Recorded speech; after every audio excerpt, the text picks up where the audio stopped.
Welcome to another Facebook Live. Trying to do a bit of a catch up. I'll catch up on all the blogs or videos that I've missed for the blogs that have gone out. It might take me a little while, but I will catch up.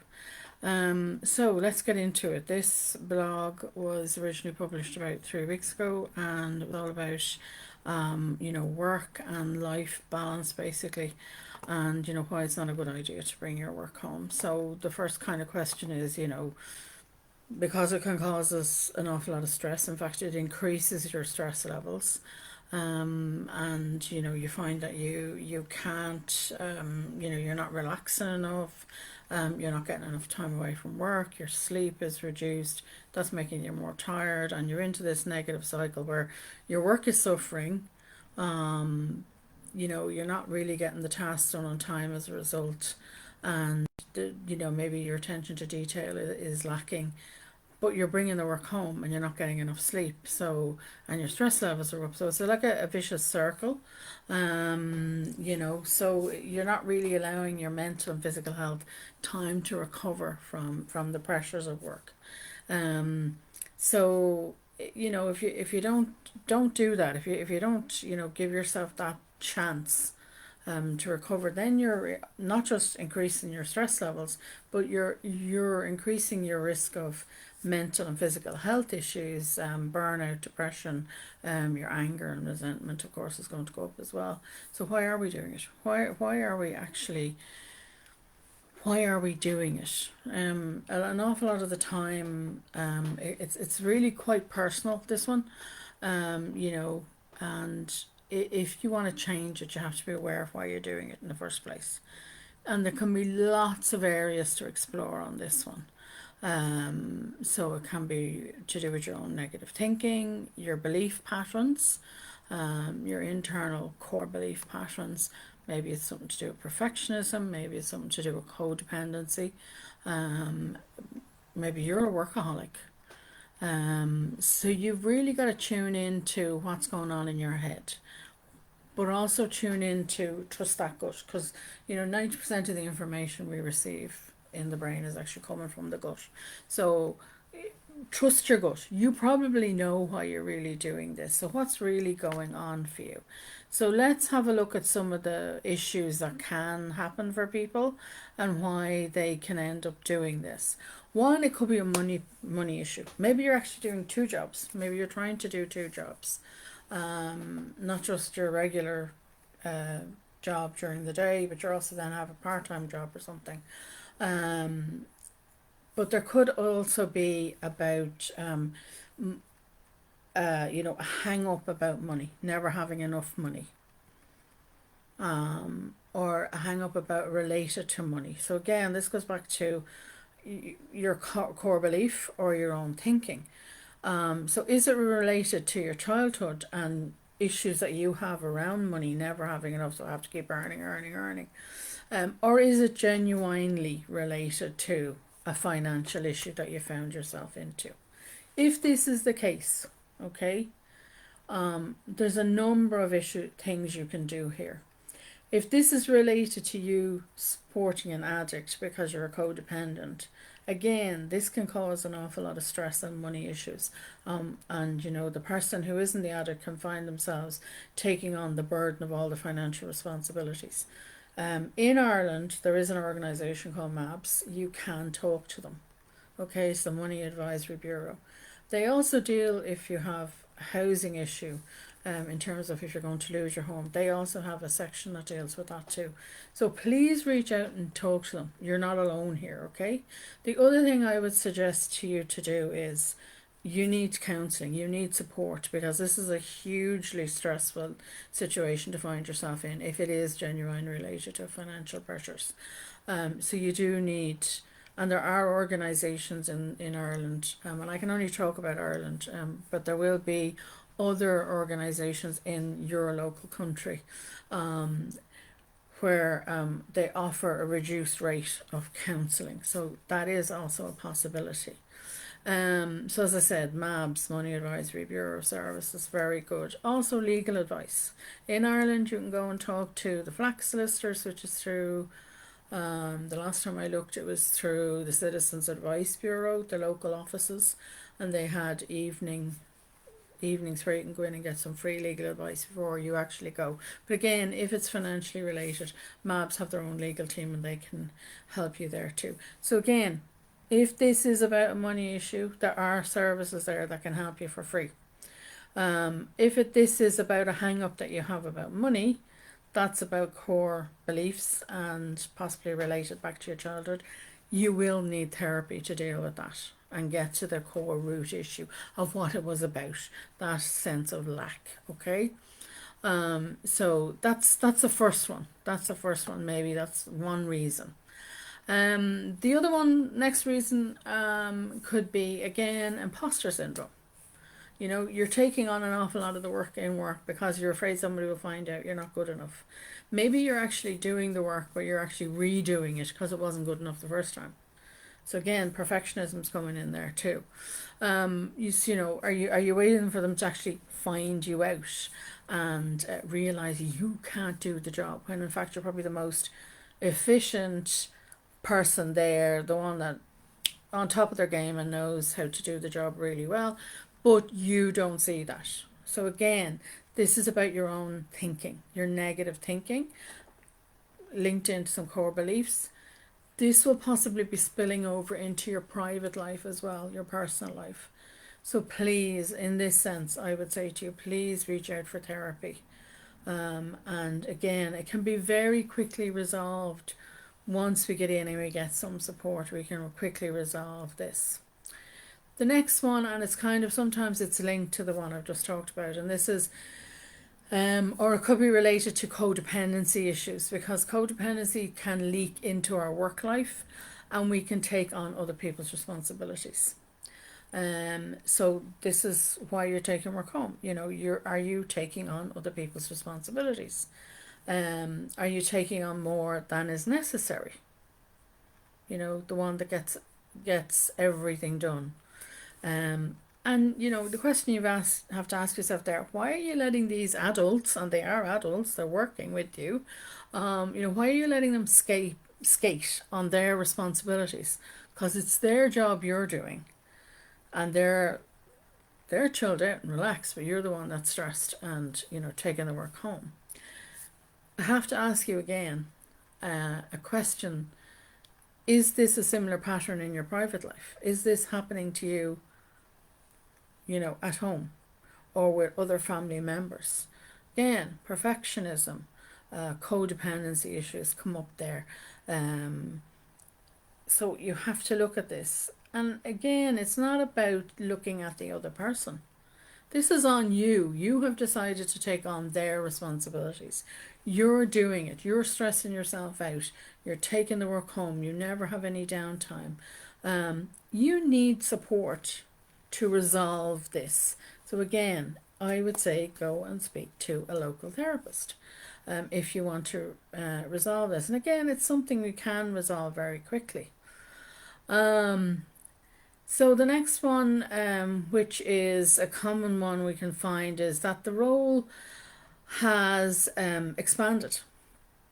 This has happened to me in the past where, you're trying to do 2 jobs, in fact, or 1.5 jobs. And it can happen to anybody at any time, particularly if a company is going through a big expansion quite rapidly, and or even a small company that goes through a big expansion quite quickly. You just start to do more and more work, and you don't realize it, except you're now taking the work home and you're, hold on, why am I doing this? Why is my partner so upset with me? Why am I always constantly working? Your employer, your manager, or maybe it's the boss of the company, particularly in a smaller company, there might only be a few staff involved. So maybe they're not aware. They're so focused on the expansion and getting things in other departments sorted, they may not be aware that your role has expanded so much that in fact it's 2 people's work you're doing. And if you keep at it, you're the one that's going to burn out. And your employer is just going to hire somebody else to do the job. You really need to speak up here. And talk to your employer about hiring new help, and split the job. See, you know your role, you know what you've been doing. See where you can split the role and see how it would be helpful to get somebody in, even on a part-time basis perhaps. Now, they can refuse to do that. Um, and sometimes they will, particularly if you're so efficient. They say, ah, sure, you're grand, you're doing the job. Maybe it's now time for you then to move on from that company. It might be time for you to let it go. Again, this, you may find this difficult to do this. So, to let that go, particularly if you feel, oh, I owe them, I really should be there helping them out, been there since the beginning. Whatever that thinking is going through your head, you need help to separate that out and to talk to somebody. Reach out again to a local therapist to help you, support you through that. If you can't change this and can't let go of the job. Because if you don't change, as I said, you will land in burnout, and then you're going to be in trouble. The only thing I'd say there is be very careful if it's a toxic work environment. And I've talked about toxic work environment and how to leave it before. Because if you've got a very toxic manager, or maybe somebody at the head of the company is very toxic, or maybe it's even just another colleague that's very toxic, if you try to change things up or you try to speak up, it mightn't go down so well. So do check out that video, because there's I give you an awful lot of tips in that on protecting yourself, and how to leave a toxic work environment. That information there might help you, because you really have to be very careful within that when you're dealing with somebody that's very negative and very toxic. So they're just some of the areas that might come up. As I said before, an awful lot of the time when we're taking the work home, it can be an awful lot about what's going on up here, our core beliefs. We really have to look at ourselves and become more aware of why we're bringing the work home, because as I said, it can be very personal. But if we continue on this road, we will become more stressed, and your stress will lead to a whole load of physical and mental health issues. Don't wait that long. Please don't wait that long.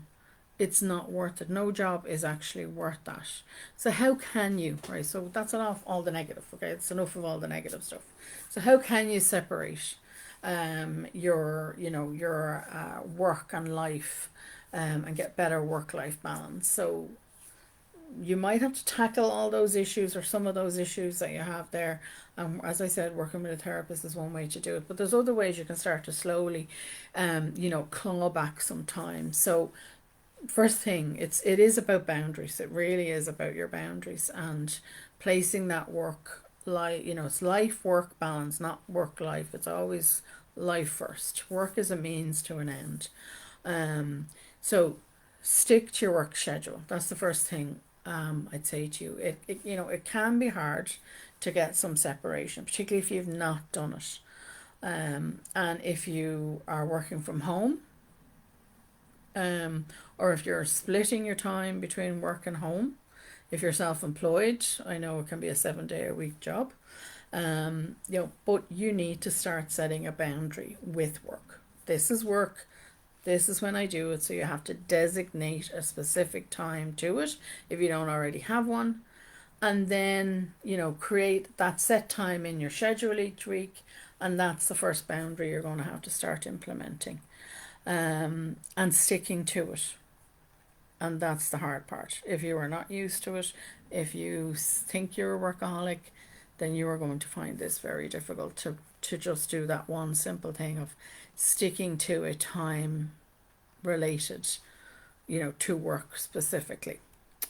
The next thing I would say to you is you're going to have to look at those boundaries with your colleagues or employees if you're self-employed.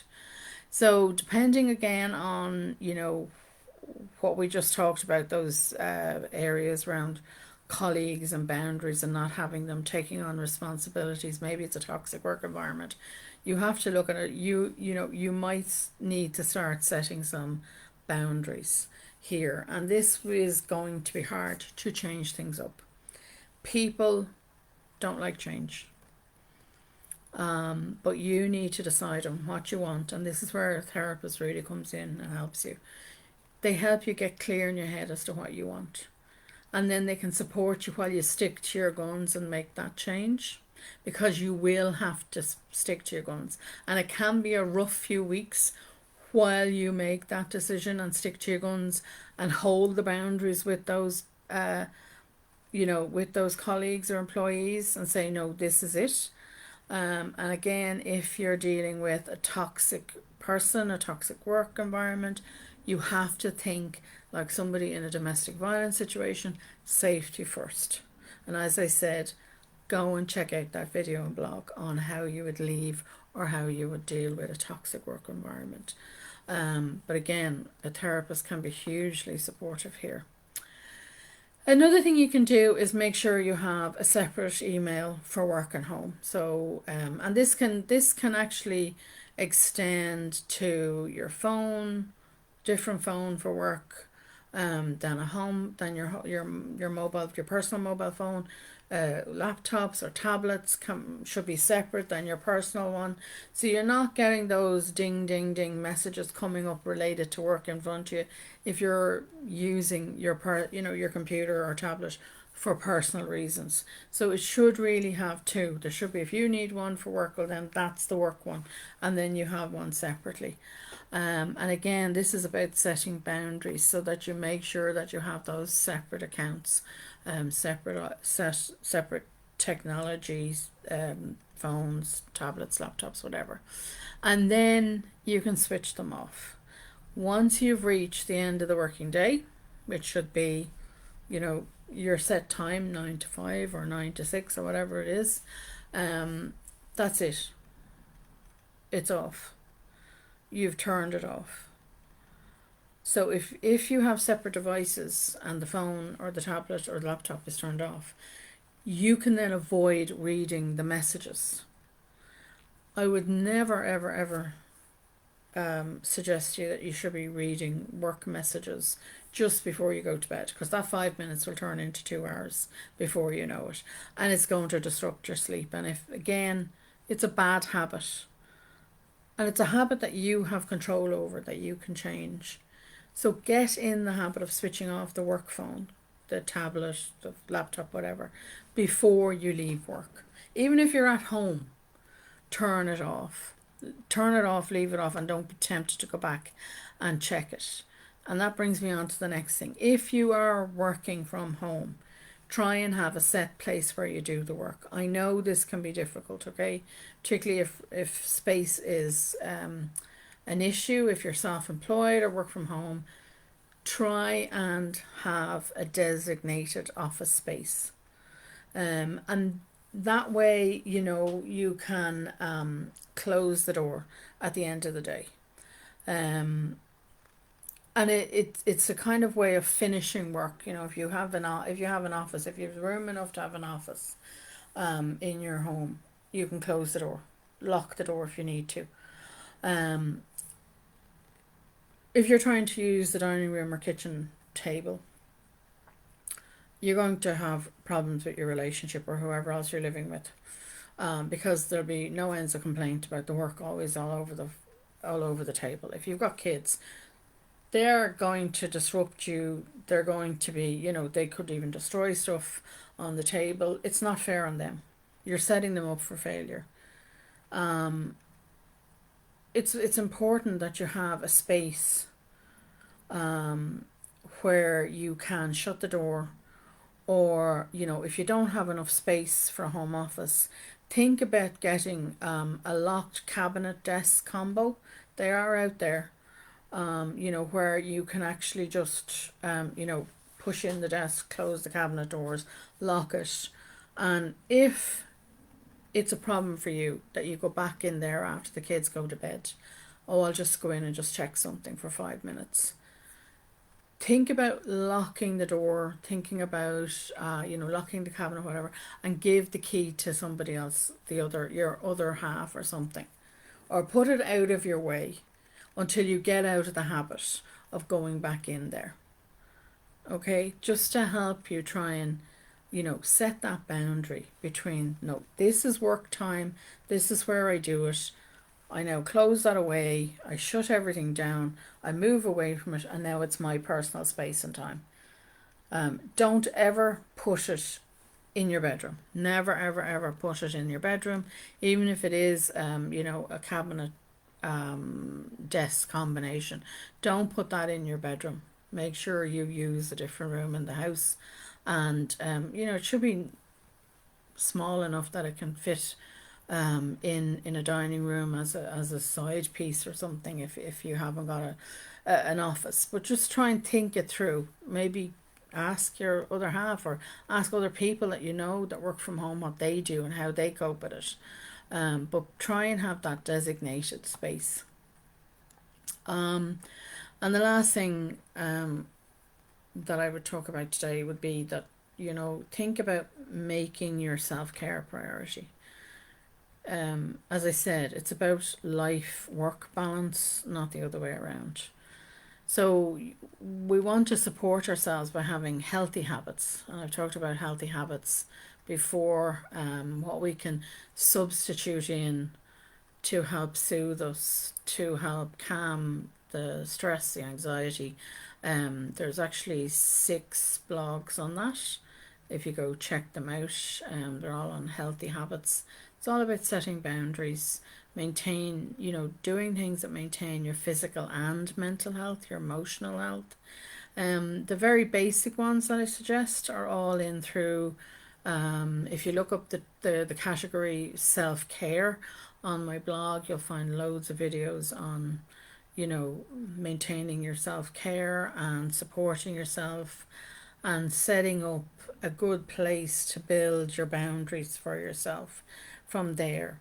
And also, remember, at the end of the day, it's going to be family and friends that'll be there for you. Work finishes, we retire, and we're also social creatures. We need positive, supportive people in our lives. These are the things we should be making time for.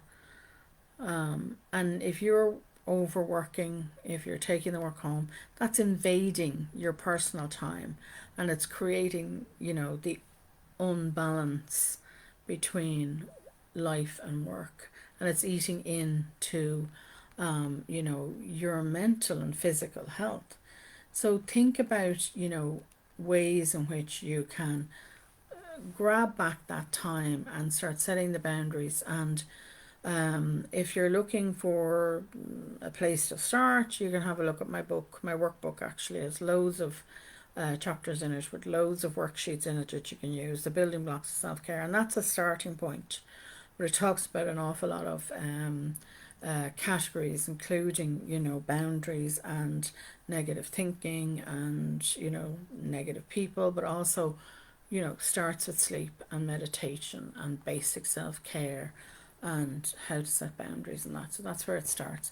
So think about having a look at that, or as I said, have a look at your have a think about what I've just said. Is there anywhere you can start there? But it is about setting boundaries, and maybe if you need help, you need to go and talk to somebody. So I've waffled on long enough today. Thank you for listening.